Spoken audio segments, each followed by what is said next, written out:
Hello,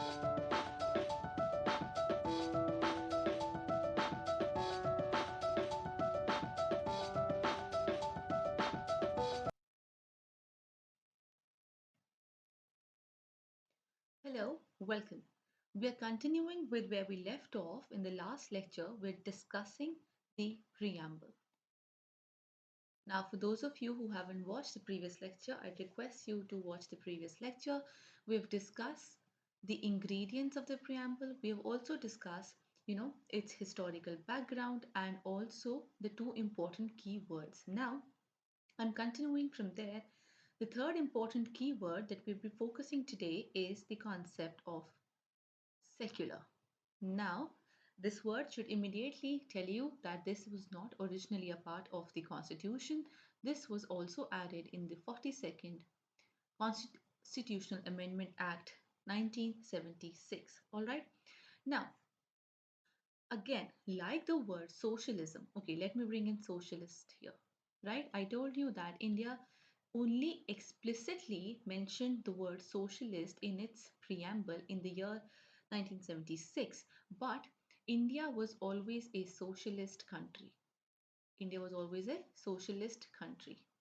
We discussed this. Why? We discussed this where we were doing the concept because I told you that there was this Avadi session by the INC, right? And then socialist also because we're dealing with director principles of state policy. They're very much a part of our constitution, right? So in that sense only, the word secular, the word secular was added, right? How? Explicitly.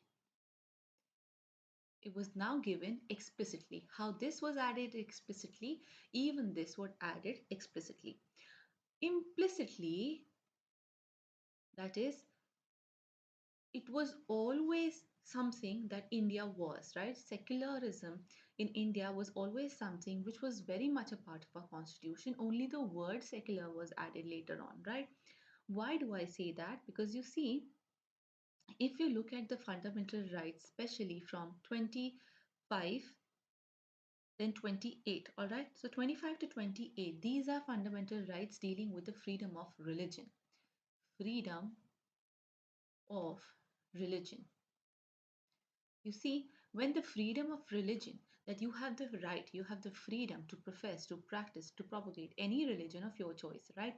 When all of this is mentioned, then you can already, obviously understand that India was always a secular country, right?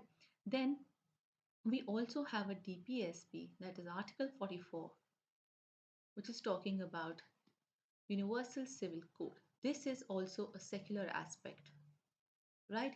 Then we also discussed that even in the objective resolutions which were passed by Nehru, we discussed objective resolutions in a great detail in the previous section, in the previous lecture also. For those of you who haven't watched it, please refer to that one. I'm not explaining OR again. Even in the objective resolutions by Nehru, there was freedom to faith, belief, and worship. So you understand, only explicitly it was given by the 42nd Amendment Act 1976, but you see implicitly it was always pretty much a part, right? Then also you can bring in Article 14, Article 15, Article 16, right? Then there are also the rights for minorities which are guaranteed by the Constitution of India, that the minorities would have the right to administer and establish their educational institutions just to ensure that their rights are not abridged. Do you understand? So, this is what I'm saying. So, the Indian Constitution embodies the positive understanding of secularism. Now, secularism, we have briefly touched upon this in the lecture where we were doing the understanding the salient features of the constitution. I told you secularism is of two types. It's a positive secularism, it's a negative secularism. What's happening under negative secularism is that there is a complete separation between what? Between religion and the state. Complete, you see, complete separation. They have nothing to do whatsoever with each another, right? This is understood. What's happening under the positive, the positive understanding of secularism is that positive secularism is not separating the state and the religion. I'm not saying that the state has an official religion. You see, if a state has an official religion,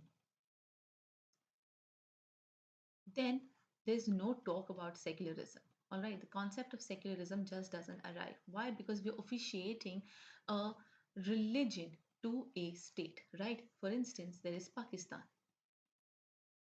right? This is clear. So this is different. Keep it aside. What I'm saying here is that secularism is of two types. It's a positive and a negative. Under negative, there's a complete separation. Religion does its own work, state does its own work.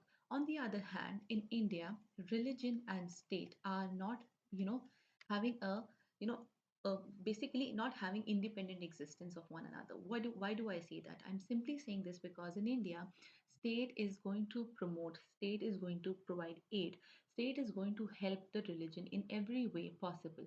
The only condition here is that every religion is there, right? Basically every religion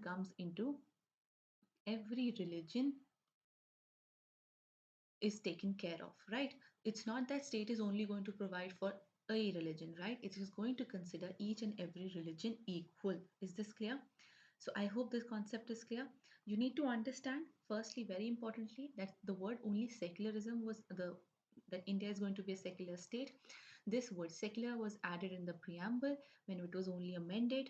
The first time it was amended in the 42nd Constitutional Amendment Act 1976, right? But India implicitly was always, and stressing a lot of emphasis on this, it was always a secular state, right?